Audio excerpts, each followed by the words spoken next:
দর্শক, আমি নাসিদ খন্দকার টিকা। আমি আজকের ভিডিওটি শুরু করছি আপনাদের সকলকে শুভেচ্ছা এবং শুভকামনা জানিয়ে।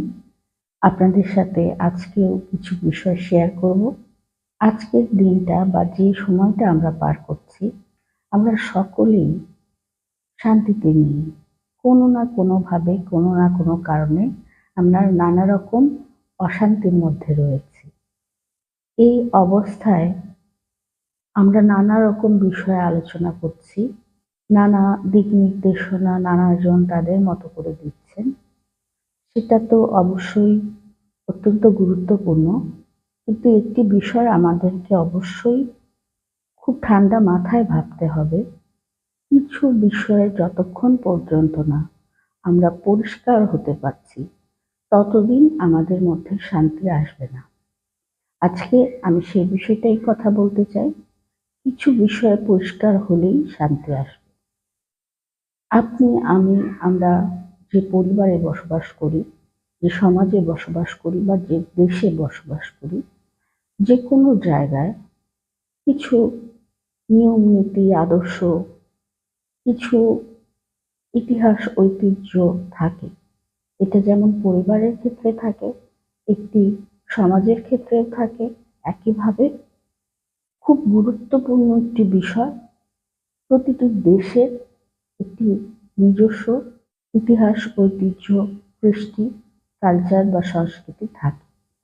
আমাদের সকলের মধ্যে যদি এই ধরনের একটি ধারণা জন্মায় যে আমি অত্যন্ত শক্তিশালী, আমি ইচ্ছা করলেই কয়েকজনকে ধ্বংস করে দিতে পারি বা তাদেরকে আক্রমণ করতে পারি এবং আমাকে রুখবার কেউ নেই, তাহলে আমি হয়তো কিছুক্ষণের জন্য মানুষকে ভয় দেখিয়ে চুপ করিয়ে রাখতে পারবো। তাতে কিন্তু কোনোভাবেই শান্তি ফিরে আসবে না।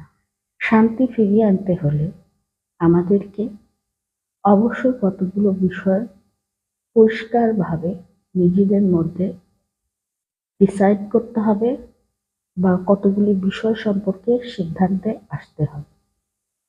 আমরা যে দেশে বসবাস করি, এই দেশটির নাম বাংলাদেশ, এবং বাংলাদেশ শুধু একটি নাম নয়। ব্রিটিশ বিরোধী আন্দোলনের পরে সারা বিশ্বকে বাংলাদেশ চমকে দিয়েছিল ভাষা আন্দোলনের মধ্যে দিয়ে। আমরা ভাষার জন্য রক্ত দিয়েছি। আমাদের জাতির ইতিহাস কিন্তু অনেক বেশি সমৃদ্ধ এবং সেই ইতিহাসকে আমরা লালন করি, সেই ঐতিহ্যকে আমরা লালন করি। আজকে যদি আপনি এসে কোনো একটি শক্তির জোরে আমাদের মন থেকে সেই বিশ্বাসগুলোকে ধ্বংস করে দিতে চান, তাহলে কোনোভাবেই সেটা সম্ভব নয়। আপনি হয়তো আপনার পেশি শক্তির কারণে, আপনার জঙ্গি তৎপরতা দ্বারা কিছুক্ষণের জন্য সাধারণ মানুষকে, আমার মতো আরো ১০০ জনকে, ১,০০,০০০ জনকে চুপ করিয়ে রাখতে পারবেন।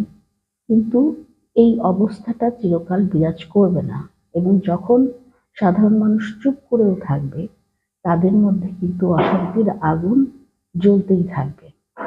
যে বিষয়টি আমাদের সকলকে মাথায় রাখতে হবে, শান্তির পথে আসতে গেলে আমাদেরকে অবশ্যই পরিষ্কার হতে হবে আমরা কোথায় আছি, এই দেশটা কিভাবে অর্জিত হয়েছিল, আমাদের স্বাধীনতা সার্বভৌমত্বকে আমরা কতটা গুরুত্ব দিচ্ছি।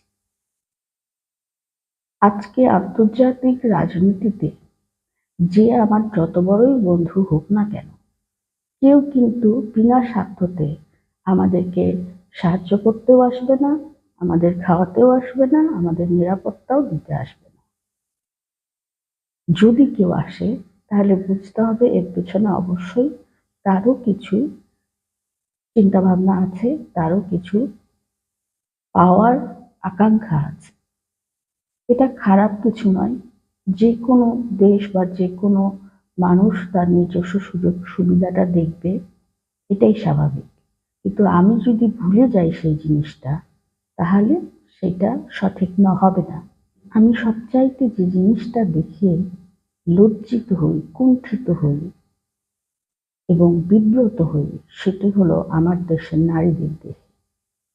যে দেশের প্রায় 4 লক্ষাধিক নারীকে নির্মমভাবে ধর্ষণ করা হয়েছিল এবং সেই পাকিস্তানি বাহিনী যারা শুধুমাত্র নারী হিসাবে গনিমতের বাল মনে করে আমাদের দেশের লক্ষ লক্ষ নারী, শিশু, বৃদ্ধাকে পর্যন্ত ধর্ষণ করেছে।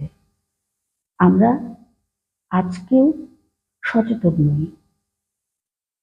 আমরা যখন দেখি যে আমাদের দেশের বর্তমানে যারা দেশ পরিচালনা করছেন বা সরকারে আছেন, তারা যেভাবেই এসে থাকুন, তারা আমাদের স্বাধীনতা যুদ্ধের সেই যে দখলদারি বাহিনী, পাকিস্তানি বাহিনী, যারা আমাদের নারীদের উপরে চরম নৃশংসতা চালিয়েছিল, চরমভাবে তাদের সম্মানহানি ঘটিয়েছিল, তাদের সাথে নতুন করে বন্ধুত্বের হাত বাড়িয়ে দিচ্ছেন এবং পাকিস্তানি বাংলাদেশি ভাই ভাই বলছেন। সেই মুহূর্তে তো প্রথম গর্জে ওঠা উচিত ছিল আমার দেশের নারীদের। আমরা তো দুর্বল নই। আমরা অস্ত্র হাতে যেমন মুক্তিযুদ্ধ করেছি, আমরা একইভাবে 52 ভাষা আন্দোলনে রাজপথে মিছিল করেছি। তখনও এই দেশটা মুসলিম দেশই ছিল, পূর্ব পাকিস্তান ছিল, কিন্তু তখনকার নারীরা আজকের নারীর চেয়ে অনেক বেশি আত্মসম্মান বোধের অধিকারিণী ছিলেন। আমরা যদি ধরেই নিই যে আমরা এই 4 লক্ষ নারীর চরম ত্যাগের কোনো মূল্যায়ন করব না, তাহলে আপনার সাথে আমার পাশাপাশি বসে পাশাপাশি থেকে চলা সম্ভব নয়। এই বিষয়টি আপনাকে ভাবতে হবে।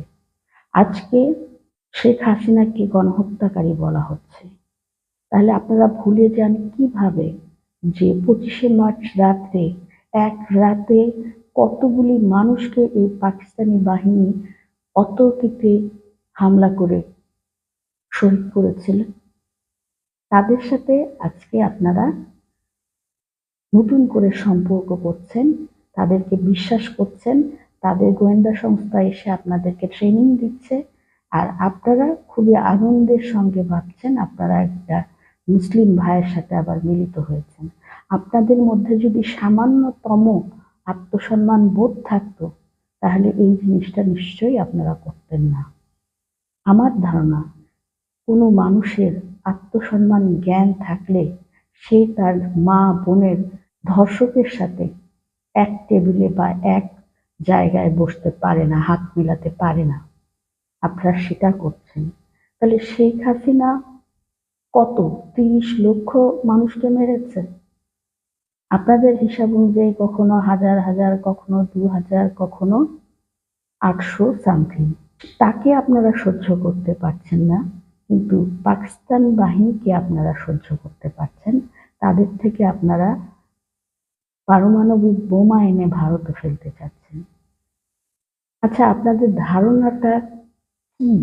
আপনারা বিশ্ববিদ্যালয়ে পড়া মানুষ এক একজন, বিশ্ববিদ্যালয়ের শিক্ষক এক একজন, আপনারা যখন কথা বলেন মিনিমাম একটা সেন্স আপনাদের মাথায় থাকে না যে পারমাণবিক বোমাটা কোনো খেলনা না যে আপনি হাতে করে ওই বাড়ি থেকে নিয়ে এসে আপনার বাড়িতে আরেকজনের দিকে ছুড়ে দিলেন। আজকে আপনি যে ভারতকে উস্কাচ্ছেন, তাদেরকে 4 দিনে কলকাতা দখল করে নিতে চাচ্ছেন, তাদের 7 সিস্টার দখল করে নিতে চাচ্ছেন, তাদের শক্তি সম্পর্কে আপনাদের জ্ঞান কতটুকু? এই পাকিস্তান বাহিনী তো সারা জীবন ভারতের কাছে হেরে এসেছে। আজকে তাদের উপর ভরসা করে আপনারা ভারতকে উত্ত্যক্ত করছেন। হ্যাঁ, ভারতের সাথে আমাদের মতপার্থক্য থাকতে পারে, ভারতের ব্যাপারে আমাদের অনেক কিছু বলার থাকতে পারে, ভারত আমাদের সাথে সবসময় ঠিক করেনি, এটাও যেমন ঠিক, একইভাবে এটাও ঠিক যে ভারতের মতো এত বড় একটা প্রতিবেশী রাষ্ট্রকে খেপিয়ে তাদেরকে হুমকি ধামকি দিয়ে আমাদের অস্তিত্ব টিকিয়ে রাখা খুব কঠিন। আপনারা যতই সভা সমিতিতে বক্তৃতা ভাষণ দেন না কেন, হুঙ্কার ছাড়েন না কেন, সত্যিটা একবার ভেবে দেখবেন। যদি আজকে সত্যি একটা যুদ্ধ শুরু হয়, তাহলে সেই যুদ্ধে কিন্তু আপনারা কতদূর অংশগ্রহণ করবেন জানি না, মরবে আমার সাধারণ মানুষ, মরবো আমরা। কাজে আমরা এই ধরনের কোনো উস্কানিমূলক যুদ্ধে যোগ দিতে চাই না। দেশের জনগণ যে আপনাদের চাচ্ছে না, তারা যে আপনাদের অত্যাচারে অতিষ্ঠ, এই সাধারণ কথাটা আপনারা বুঝতে পারছেন না। আজকে আপনারা মহিলা ফুটবল দল বন্ধ করে দিচ্ছেন, কিছু মহিলা এসে হিজাব পরে মিছিল করছেন। যান, আপনাদের যদি ভালো লাগে আপনারা যে সেই নিয়ম কানুন পালন করুন না, কিন্তু আমার বাংলাদেশে, যে দেশে প্রত্যেকটা মানুষের সমান অধিকার নিজের মতো করে চলার, সেই জায়গায় এসে আমাদের উপর চাপিয়ে দেওয়ার এই ধরনের প্রবণতা আপনাদের কেন? আপনারা আপনাদের মতো করে আপনাদের জীবনযাপন করুন, আমাদের তাতে কোনো আপত্তি নেই, কিন্তু আমাদের জীবনযাপনে বাধা সৃষ্টি করার আপনারা কে? আজকে বিভিন্ন ধরনের অভিযান চালিয়ে আওয়ামী লীগের বিভিন্ন নেতাকর্মী, তাদের সমর্থকদের উপর হামলা, গ্রেপ্তার, হয়রানি, খুন, জখম সবকিছু করা হচ্ছে। আপনাদের এই বিচারটা করার অধিকার কে দিয়েছে? আপনারা তো অপরাধ ট্রাইব্যুনাল গঠন করেছেন শেখ হাসিনা এবং তার সাঙ্গপাঙ্গর বিচার করার জন্য। তাহলে আপনাদের তৈরি বিচার ব্যবস্থার প্রতি কি আপনাদের কোনো ভরসা নেই? আপনারা বিশ্বাস রাখতে পারছেন না যে আপনারা সঠিক বিচার করবেন? যেখানে পুরা বিশ্ব আমাদের দেশে এই ধরনের বিভিন্ন অপতৎপরতার নিন্দা জানাচ্ছে, সেখানে এখনো আপনারা গলাবাজি করছেন, এখনো আপনারা বলছেন যে এসব কিছু ভারত করাচ্ছে। আপনারা নিজেরা যে কতটা জঘন্য ঘৃণ্য অপরাধ করছেন সে বিষয়ে কি আপনারা জানেন না? আপনারা ইসলামের কথা বলেন, ইসলাম কি এরকম মিথ্যা কথা বলার কথা বলে? আপনারা একজনের বাড়ি ভেঙে গুঁড়িয়ে দিবেন, তার সম্পর্কে যা নয় তাই বলবেন, তাকে অসম্মান করবেন, কিন্তু আপনারা আবার অন্যের ঘাড়ে দোষ চাপিয়ে দেন। আপনারা কি জানেন না যে একজন অপরাধীকেও ততক্ষণ অপরাধী বলা যাবে না যতক্ষণ না সে প্রমাণিত হয় অপরাধী? আপনারা যাদের উপর ভিত্তি করে আজকে আয়না ঘরের কথা বলছেন, সেই লোকগুলো যারা এসে ঘোষণা দিচ্ছে যে তারা আয়নাঘর থেকে বেরিয়ে এসেছে, তারা যদি যথার্থ আইনের সামনে দাঁড়ায়, তাদের সাক্ষ্য কতটা গ্রহণযোগ্য হবে সেটাও তো দেখার বিষয়। হ্যাঁ, এখন যদি আপনারা আইন আদালতকে নিজের মতো করে ব্যবহার করেন সেটা অবশ্যই আলাদা। বিচার হলে সেটা অবশ্যই সুষ্ঠু বিচার হতে হবে। আমরা তো চেয়েছিলাম যে একটা পরিবর্তন আসুক, আমরা চেয়েছিলাম যে ভালোর দিকে আমরা অগ্রসর হই। সেই কারণেই ৫ই আগস্টের যে গণ অভ্যুত্থান বা আন্দোলন আপনারা যাই বলেন সেটাকে আমরা সমর্থন করেছিলাম। কিন্তু তার মানে তো এই নয় যে দেশের সংবিধান, দেশের আইন কানুন সেগুলো তো শেখ হাসিনা নিজে তৈরি করেননি। সেগুলোকে আপনারা চরমভাবে অশ্রদ্ধা, অসম্মান করবেন। আমি এর আগেও বলেছি, যদি ছাত্রলীগ ব্যান্ড হয়ে থাকে তাহলে হিজবুত তাহরিরও ব্যান্ড, কিন্তু তাদেরকেও আমরা সামনে আসতে দিচ্ছি। অথচ ছাত্রলীগ, আওয়ামী লীগ কাউকেই আমরা আসতে দিচ্ছি না। এখনো পর্যন্ত কিন্তু জামাত নিষিদ্ধ, কিন্তু তারা কি আসছে না? বর্তমান যে সেনাপ্রধান, তার তো উচিত ছিল সর্বপ্রথম দেশের জনগণ, দেশের সংবিধানের প্রতি আনুগত্য প্রদর্শন করা। তিনি ৫ই আগস্টে নিজে এসে দায়িত্ব নিলেন যে তার উপর ভরসা করতে, কোনো রকম অশান্তি হবে না, সবকিছুর বিচার হবে। তাহলে তারপরেও কেন এত মব ভায়োলেন্স হচ্ছে? এর উত্তর তো কেউ দেয়ার নেই, কারণ আপনারা কেউ নির্বাচিত নন, আপনারা কেউ বৈধ নন। আপনারা কারো কাছে জবাবদিহি করার মতো কোনো অধিকারও পাননি জনগণের কাছ থেকে, এবং সেটা দিতেও আপনারা ইচ্ছুক নন। যখন প্রথম রাজনৈতিক দলগুলোর সাথে বৈঠকের কথা বলা হলো, তখন বাংলাদেশের বর্তমানে যে সর্ববৃহৎ দল বিএনপি, জাতীয়তাবাদী দল, জাতীয় পার্টি বা অন্য যেগুলো পার্টি আছে, তাদের কারো কথা না বলে সেনাপ্রধান প্রথমেই বললেন জামাতে ইসলামের কথা। তাহলে তিনি কোন আনুগত্যটা দেখালেন? তিনি কি দেশের আর কোনো রাজনৈতিক দলকে খুঁজে পেলেন না? এই সব কিছু আমরা বুঝতে পারি না এমন কিন্তু নয়। আমরা বুঝতে পারি। কিন্তু আমরা শঙ্কিত, আমরা ভীত। শুধু আমার নিজের জন্য নয়, আমার আশেপাশের মানুষগুলোর জন্য, আমার পরিবারের মানুষের জন্য, আমার দেশের মানুষের জন্য। আজ গোটা বিশ্বে আমাদের নিয়ে কি আলোচনা হয়, আপনারা যদি সত্যিকারের বোঝার ইচ্ছা নিয়ে বোঝার চেষ্টা করেন, তাহলে দেখবেন লজ্জায় আপনাদের মাথা নিচু হয়ে আসবে। ব্রিটিশ পার্লামেন্টে আলোচনা হয় বাংলাদেশের সনাতনীদের উপর বিভিন্ন নির্যাতন নিয়ে। আপনার ডোনাল্ড ট্রাম্প নির্বাচিত হওয়ার পরেই টুইট করেছেন এই বিষয়ে। এখন সবাইকে ইন্ডিয়া প্রভাবিত করেছে। তাহলে ইন্ডিয়া যদি এত বড়ই একটি শক্তিশালী দেশ হয়, তার পেছনে আপনি লাগতে চান কেন? নিজের ধ্বংস কি নিজে না করলেই হচ্ছে না? সুইজারল্যান্ড আমাদের সমস্ত সহায়তা বন্ধ করে দিয়েছে। ইউএসএইড বন্ধ হয়ে গিয়েছে। আর কি কি হলে আপনারা শান্তি পাবেন? আর কি কি হলে দেশের মানুষ দুর্ভিক্ষে মরে গেলে আপনাদের মনে হবে যে আপনাদের বিজয় অর্জিত হয়েছে? আসলে নোবেল প্রাইজ পাওয়ারও তো একটা বিশেষ যোগ্যতা থাকা দরকার। সেটা তো অবশ্যই আমাদের প্রধান উপদেষ্টার আছে, এবং সে কারণেই তিনি তার নিয়োগকর্তাদের দ্বারা মেটিকুলাসলি ডিজাইন একটা বিপ্লব ঘটিয়েছেন।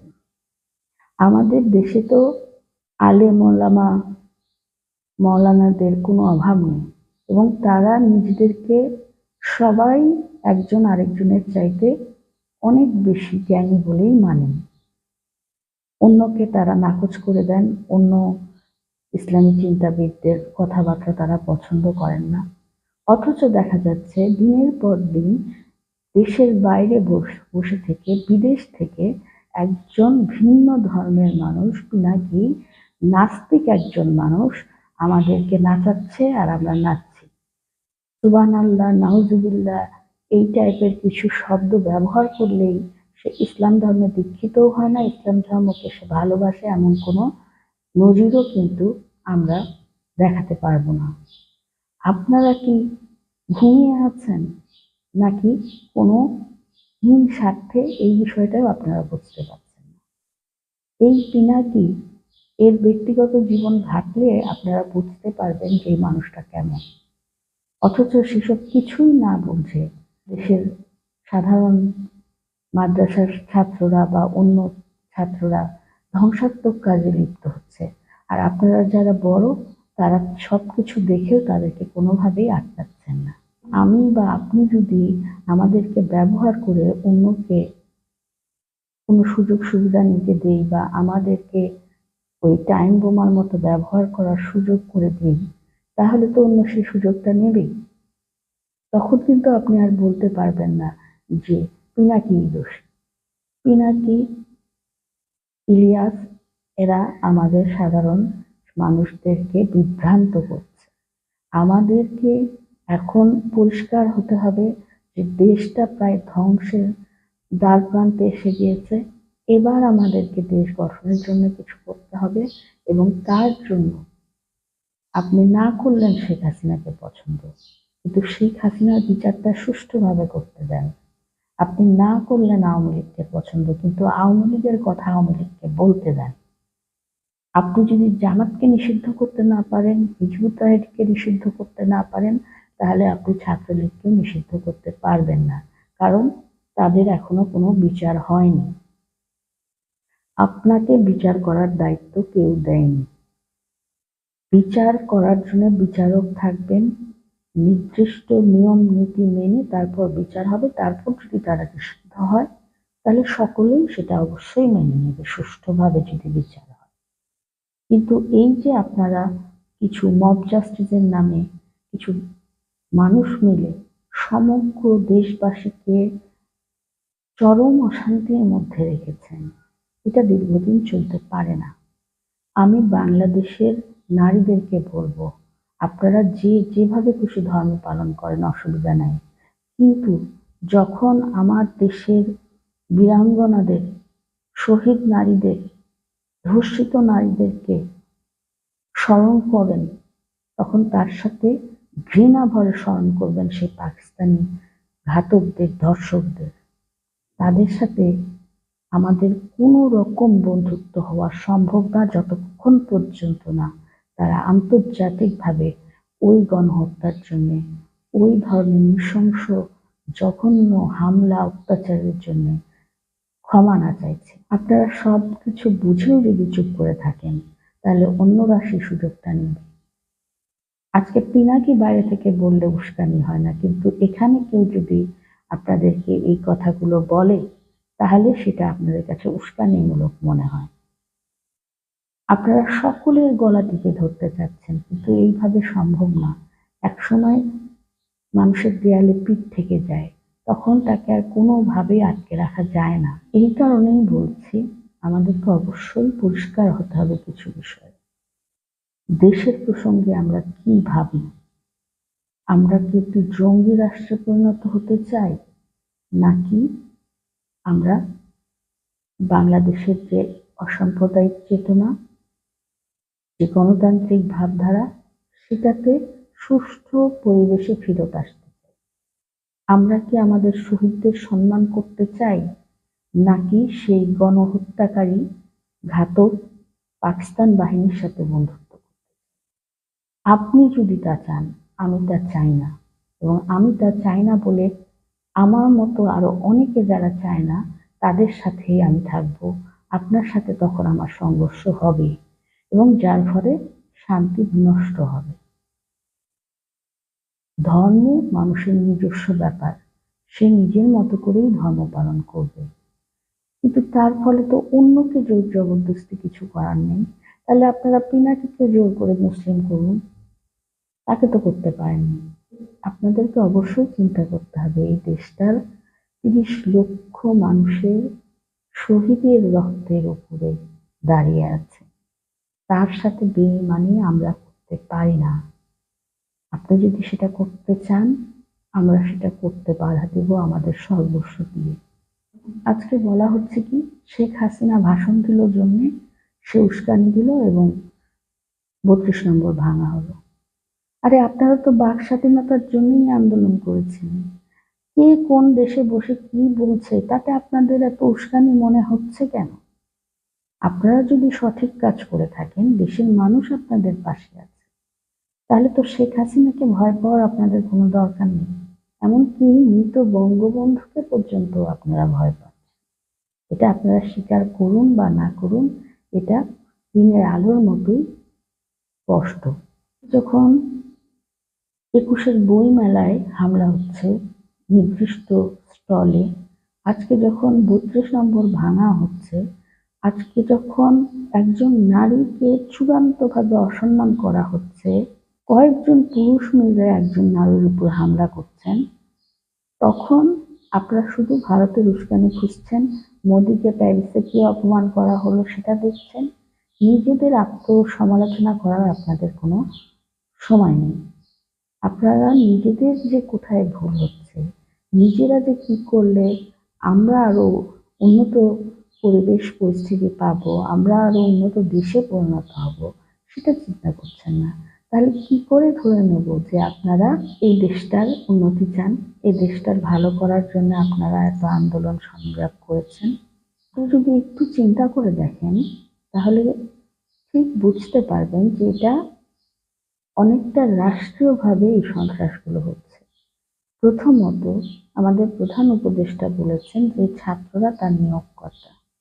দ্বিতীয়ত, সেনাপ্রধান প্রথম দিন ৫ই আগস্টেই বলেছিলেন তার উপর নির্ভর করতে তিনি দায়িত্ব নিচ্ছেন, তিনি সব ঠিক করে দেবেন। তাহলে এখন যখন এই ঘটনাগুলো ঘটছে, তখন প্রধান উপদেষ্টা নিয়োগকর্তাদের তিনি কিছু বলতে পারছেন না। একইভাবে সমস্ত দায়-দায়িত্ব নিয়েও সেনাপ্রধান একের পর এক ধ্বংসযজ্ঞ দেখে যাচ্ছেন, কিছুই করছেন না। তাহলে কি এটা ধরে নেওয়া যায় না এটা খুব সুন্দরভাবে রাষ্ট্রীয়ভাবে এই কাজগুলো করানো হচ্ছে?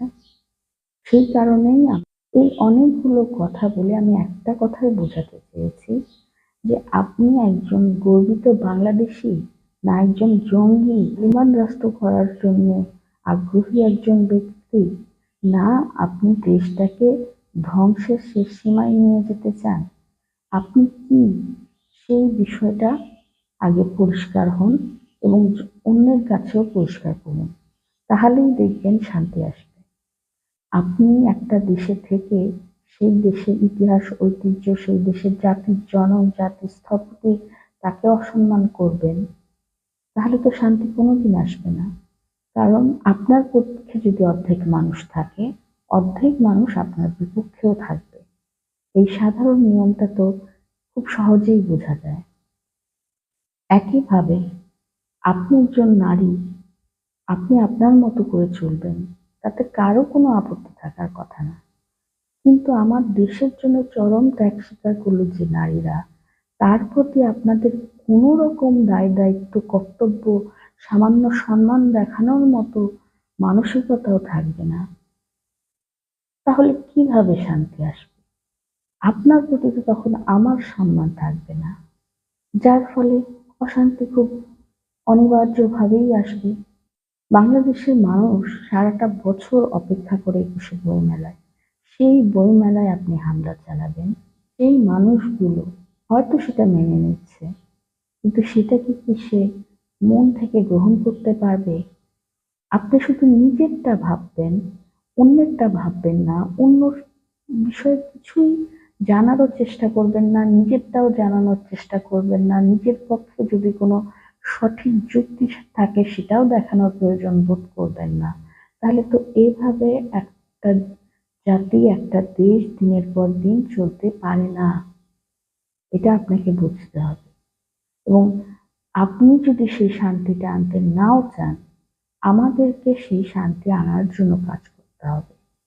আজকে যারা এই ভিডিওটি দেখছেন, তাদের সকলকে আমি অনুরোধ করব, যার যার জায়গা থেকে যে যেভাবে পারেন এই বিষয়গুলো সম্পর্কে মুখ খুলুন।